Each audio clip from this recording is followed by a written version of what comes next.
हर सुबह लाखों लोग ठीक ऐसे ही अपनी फेस क्रीम लगाते हैं, बिना ये सोचे कि ये क्रीम फैक्ट्री में कैसे बनी होगी। ये मुलायम चमकदार क्रीम दिखने में तो सिंपल लगती है, लेकिन इसके पीछे पूरी केमिस्ट्री और भारी भरकम मशीनरी छिपी होती है। मार्केट में ये वही क्रीम है जो आपको हर दुकान, हर शहर में मिल जाती है, पर इसका असली सफर शुरू होता है एक गुप्त सी दिखने वाली कॉस्मेटिक फैक्ट्री से। यही है वो हाईटेक प्लांट जहां हर रोज टन के हिसाब से फेयर एंड लवली जैसी क्रीम बनाई जाती है। आज हम इसी फैक्ट्री के अंदर चलेंगे और देखेंगे कि ये क्रीम असल में कैसे तैयार होती है। किंग, कदम दर कदम। ये एक पॉपुलर फेयरनेस और ग्लो क्रीम का पैक है जिसे लोग चेहरे की स्किन को ज्यादा ब्राइट और स्मूथ दिखाने के लिए इस्तेमाल करते हैं। आपने इसके ऐड तो 1000 बार देखे होंगे, पर असली कहानी कैमरे से दूर इन मशीनों के बीच में छुपी रहती है। इस छोटी सी ट्यूब के अंदर पानी, तेल, पाउडर बेस, विटामिन जैसे एक्टिव्स और फ्रेग्रेंस का एक बैलेंस्ड मिक्स होता है। इस वीडियो में हम देखेंगे कच्चा माल कैसे आता है, कैसे टेस्ट होता है, कैसे मेगा टैंकों में मिक्स होकर मुलायम क्रीम बनता है। याद रहे, हर कंपनी की एग्जैक्ट रेसिपी एक सीक्रेट होती है, तो यहाँ आप एक टिपिकल फेयरनेस क्रीम का जनरल प्रोसेस देख रहे हैं। इस तरह की कॉस्मेटिक फैक्ट्रियों में हाइजीन और साफ सफाई खाने वाली फैक्ट्री जितनी ही इंपॉर्टेंट मानी जाती है। पूरी क्रीम बनाने की लाइन कंप्यूटर से कंट्रोल होती है, जहां हर स्टेप का डेटा रिकॉर्ड किया जाता है। आखिर में यही लाइन हर मिनट हजारों ट्यूबें तैयार करती है, जो बाद में आपके शहर की दुकानों तक पहुंचती हैं। हर दिन यहाँ ट्रकों से टनों के हिसाब से तेल, पाउडर, प्लास्टिक और दूसरे कच्चे माल पहुँचते हैं। इन ड्रमों में होता है वो खास तेल जो क्रीम को स्किन पर स्लाइड करने वाला सॉफ्ट फील देता है।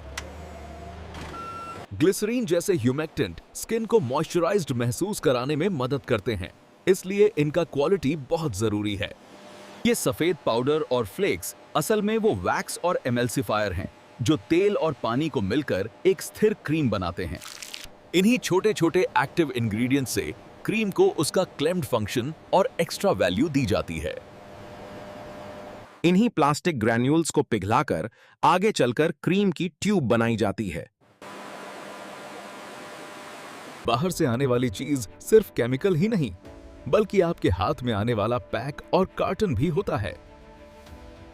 वेयरहाउस में कच्चा माल टाइप, बैच और एक्सपायरी के हिसाब से सिस्टमैटिक तरीके से स्टोर किया जाता है। हर ड्रम और बैग पर यूनिक बारकोड होता है ताकि बाद में किसी भी बैच को ट्रेस किया जा सके।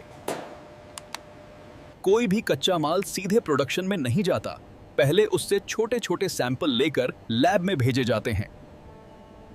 लैब में सबसे पहले बेसिक चीजें चेक होती हैं, पीएच, शुद्धता और रेगुलेशन के हिसाब से लिमिट्स के अंदर हैं या नहीं।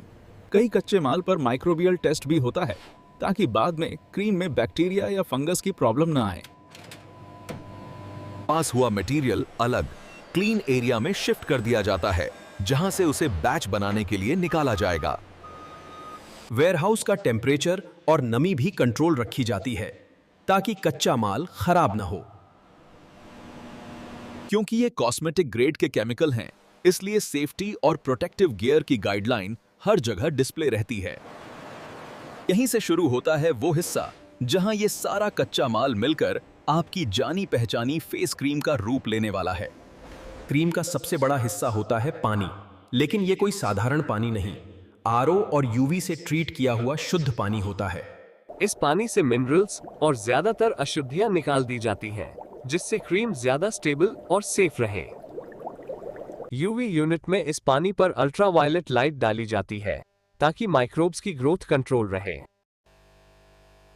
ये प्योर पानी एक अलग हाइजीनिक टैंक में स्टोर रहता है, जहां से ऑटोमेटिकली बैच टैंक तक भेजा जाता है। कंडक्टिविटी जैसी वैल्यू से ये कंफर्म किया जाता है कि पानी में घुले सॉल्ट्स बहुत कम हैं। अब यही शुद्ध पानी इस बड़े मिक्सिंग टैंक में भेजा जाता है, जहां क्रीम का वाटर फेज तैयार होगा। कंप्यूटराइज्ड कंट्रोल से एकदम मेजर की हुई क्वांटिटी टैंक में डाली जाती है। फिर टैंक का जैकेट स्टीम से गर्म किया जाता है ताकि आगे डाले जाने वाले पाउडर और वैक्स अच्छी तरह घुल सकें।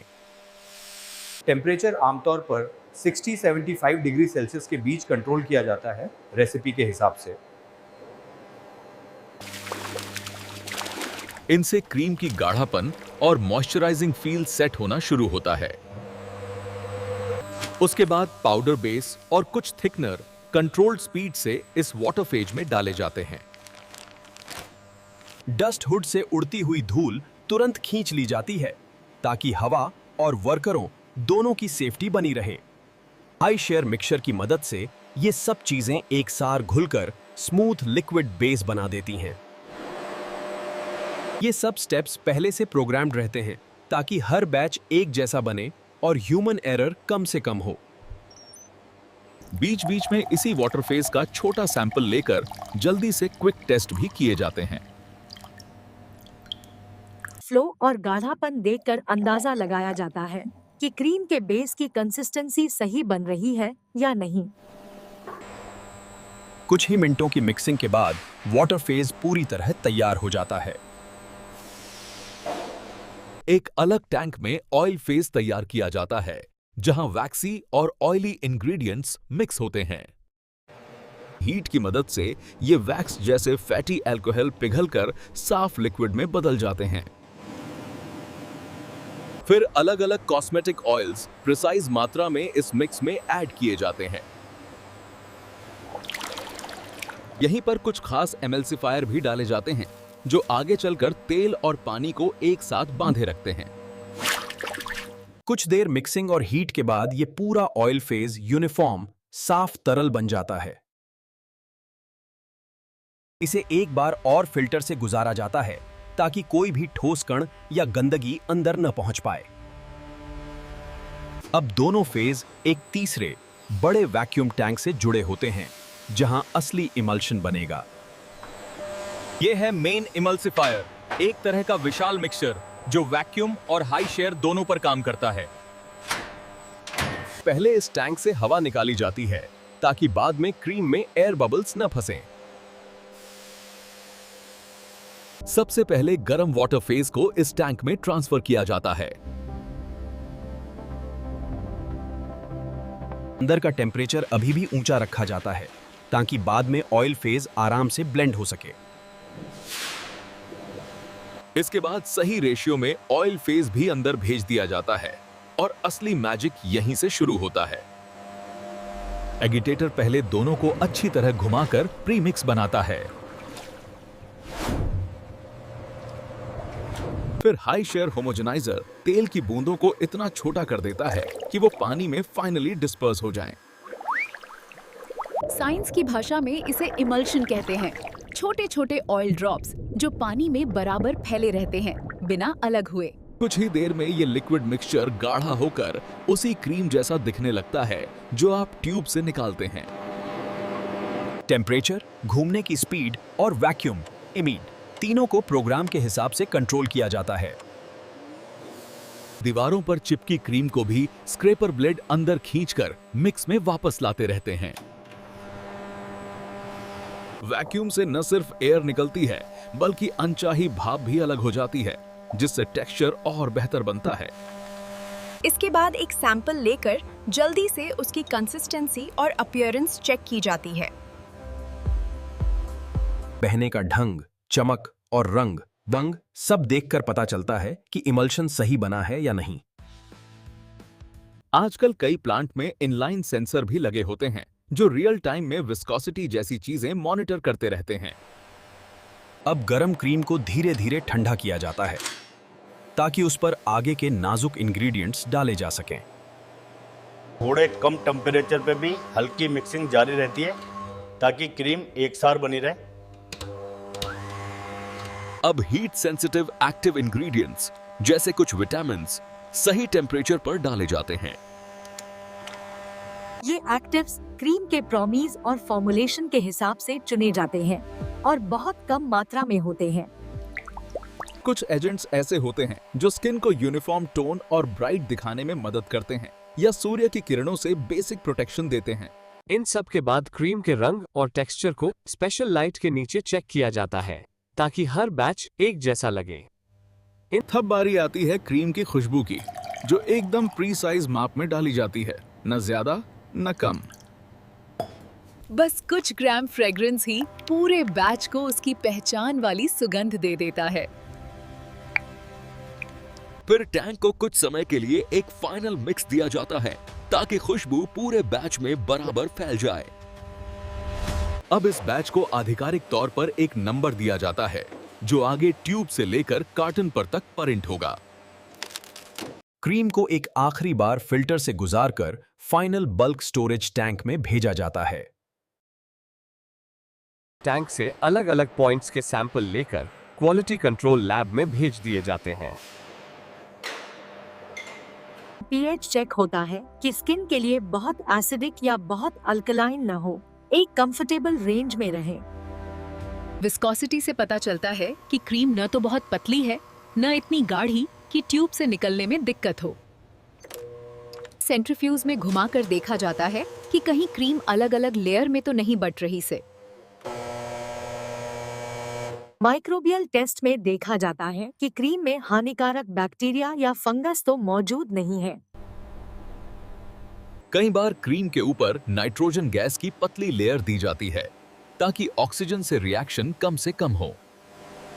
अब ये साफ सुथरी टेस्टेड क्रीम सीधी पैकिंग हॉल की ओर रवाना हो चुकी है, जहां इसे ट्यूब की शेप मिलेगी। क्रीम से पहले उसकी ट्यूब बनती है, बाद ये छोटे छोटे प्लास्टिक ग्रैन्यूल्स ही पिघलकर ट्यूब का रूप लेते हैं। एक्सट्रूडर इन ग्रैन्यूल्स को गर्म करके लंबा सिलेंड्रिकल स्लीव बनाता है। इसके बाद ऑटोमेटिक नाइफ इन्हें बराबर लंबाई वाली ट्यूब स्लीव्स में काट देता है। एक छोर पर शोल्डर और नेक बनाया जाता है, जहां आगे चलकर कैप लगेगा। वाइब्रेटरी फीडर इन कैप्स को खुद ब खुद लाइन में सही ओरिएंटेशन में लगा देता है। कैमरा बेस्ड विजन सिस्टम गलत शेप या डिफेक्ट वाले कैप्स और ट्यूब्स को तुरंत पहचान कर बाहर निकाल देता है। अब प्लेन ट्यूब पर ब्रांडिंग शुरू होती है। नाम, लोगो, इंग्रेडिएंट लिस्ट सब कुछ ऑफसेट प्रिंटिंग से चढ़ता है। यूवी लाइट से इंक कुछ सेकंड में ही फिक्स हो जाती है ताकि बाद में छपे हुए शब्द न घिसें। कुछ इंटरनल कोड टेल के पास प्रिंट किए जाते हैं, जिससे बाद में लाइन और बैच ट्रैक करना आसान हो। साथ ही आउटर कार्टन भी इसी प्लांट में कई जगह प्रिंट करके स्टोर किए जाते हैं। क्लीन रूम प्रैक्टिस के तहत प्रिंटेड ट्यूब्स को सील्ड रैप में भरकर ही फिलिंग एरिया में भेजा जाता है। फिलिंग एरिया में घुसने से पहले ऑपरेटर भी एयर शॉवर से गुजरते हैं ताकि अंदर की हवा ज्यादा साफ रहे। अनस्क्रैम्बलर मशीन ढेर भरी ट्यूब्स को खुद ब खुद सीधा करके लाइन में सेट कर देती है। बल्क टैंक से क्रीम क्लोज पाइप के जरिए फीलिंग मशीन तक आती है ताकि रास्ते में हवा या गंदगी न लगे। जैसे ही ट्यूब्स पोजीशन पर पहुंचती हैं, नोजल्स अंदर आकर फिलिंग के लिए तैयार हो जाते हैं। एक एक स्ट्रोक में एकदम नपी तुली मात्रा में क्रीम हर ट्यूब के भीतर भर दी जाती है। रैंडम ट्यूब्स का वजन ऑटोमेटिकली चेक होता रहता है ताकि कोई पैक ओवर या अंडरफिल्ड न रहे। छोटा सा कंपन देकर क्रीम को ट्यूब के तल तक सेट किया जाता है ताकि टेल सील ठीक से बन सके। ट्यूब के खुले हिस्से को पहले हल्का गर्म किया जाता है जिससे प्लास्टिक नरम हो जाए।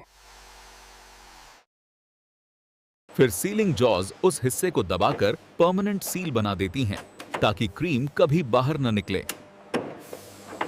अच्छी सील पहचान में आती है, न ज्यादा जली हुई न मुड़ी तुड़ी, बस एक सीधी साफ लाइन। विजन सिस्टम यह भी देखता है कि सील सही बनी है या कहीं टूटी फूटी तो नहीं। जो भी ट्यूब स्टैंडर्ड पर खरी न उतरे उसे बिना सोचे समझे रिजेक्ट बिन में भेज दिया जाता है। जो पास हो चुकी हैं वो एकदम यूनिफॉर्म लाइन में आगे की पैकिंग के लिए चली जाती हैं। कोई बाहर निकली क्रीम या धब्बा भी साफ कर दिया जाता है ताकि पैक हैंडल करने में अच्छा लगे। काउंटर के हिसाब से हर छोटे बैच को ट्रे या केस में सेट किया जाता है ताकि कार्टनिंग में आसानी रहे। अब मशीन खुद ही फ्लैट कार्टन खोलकर उन्हें बॉक्स का आकार दे देती है। पिक एंड प्लेस आर्म हर कार्टन में एक ट्यूब्स और जरूरत होने पर एक छोटी लीफलेट भी रख देता है। फिर टॉप फ्लैप भी चिपकाकर कार्टन पूरी तरह सील कर दिए जाते हैं। बाहर से आपको जो प्राइस, डेट और बैच की जानकारी दिखती है वो यहीं पर छपती है। फिर ये छोटे कार्टन्स बड़े शिपर बॉक्स में पैक होकर मार्केट तक के सफर के लिए तैयार हो जाते हैं। रोबोटिक आर्म ये भारी बॉक्स उठाकर एकदम सही पैटर्न में पैलेट पर लगा देता है। इसके बाद पूरा पैलेट स्ट्रेच रैप से बांध दिया जाता है ताकि ट्रांसपोर्ट के समय बॉक्स हिले नहीं। फिनिश्ड गुड्स वेयरहाउस में ये सारे पैलेट अपने अपने स्लॉट में स्टोर कर दिए जाते हैं। ऊपर से देखने पर यह वेयरहाउस किसी किताबों की लाइब्रेरी जैसा लगता है, बस यहाँ किताबों की जगह क्रीम के बॉक्स हैं। हर बैच की कुछ यूनिट्स अलग रखी जाती हैं ताकि कभी फ्यूचर में कोई क्वेरी आए तो उस बैच को टेस्ट किया जा सके। डिस्पैच के दिन ये पैलेट ट्रकों में लोड होते हैं और स्कैनिंग के साथ सिस्टम में आउटगोइंग एंट्री हो जाती है। सेफ्टी के लिए ट्रक के दरवाजे पर सील लगती है ताकि रास्ते में कोई छेड़छाड़ न कर सके। यहीं से ये क्रीम शहरों, कस्बों और गांवों की तरफ निकल पड़ती है, हजारों किलोमीटर का सफर तय करने। कुछ दिन बाद वही बॉक्स खुलकर आपके आसपास की दुकानों की शेल्फ पर सज जाते हैं। आप जब भी कोई ट्यूब उठाकर उसकी जानकारी पढ़ते हैं, उसके पीछे ये पूरी मैन्युफैक्चरिंग और क्वालिटी की कहानी छिपी होती है। घर पहुंचकर वही क्रीम आपकी रोज की स्किन केयर रूटीन का हिस्सा बन जाती है। बस अब आप जानते हैं कि ये बनी कैसे है। कच्चे तेल, पानी और पाउडर से लेकर हाईटेक टैंकों, लैब टेस्टिंग, पैकिंग और लॉजिस्टिक्स तक ये पूरी चेन मिलकर आपकी एक ट्यूब बनाती है।